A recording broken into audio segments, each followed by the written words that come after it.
राष्ट्रिय स्वतन्त्र पार्टी रासपाका सभापति रवि लामिछानेले नेपाल भारत सम्बन्धलाई परम्परागत भू राजनैतिक दृष्टिकोणभन्दा माथि उठाएर विकास कूटनीतिमा केन्द्रित गर्नुपर्ने प्रस्ताव गरेका छन्।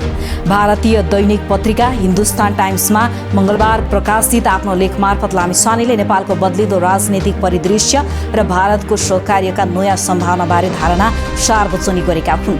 लेखमा उनले नेपालमा भएको पछिल्लो राजनीतिबाट परिवर्तनलाई ब्यालेट बक्स क्रान्तिको संज्ञा दिएका छन्।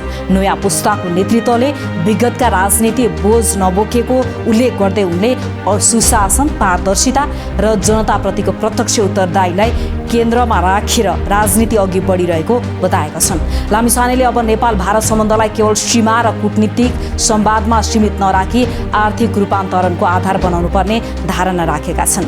उनले दुई देशको अर्थतन्त्रलाई एकीकृत रूपमा जोड्ने दीर्घकालीन परियोजनाहरू अघि बढाउने प्रस्ताव गरे।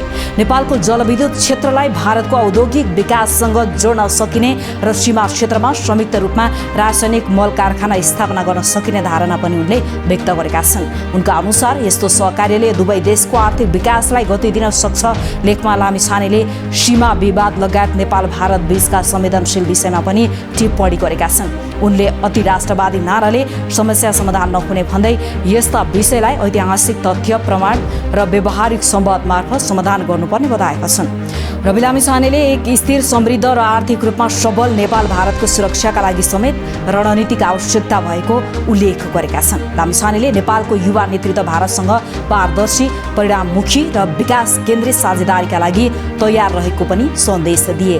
हाल लामिछाने भारतीय जनता पार्टीको निमन्त्रणामा भारत भ्रमणमा रहेका छन्। Extreme energy drink.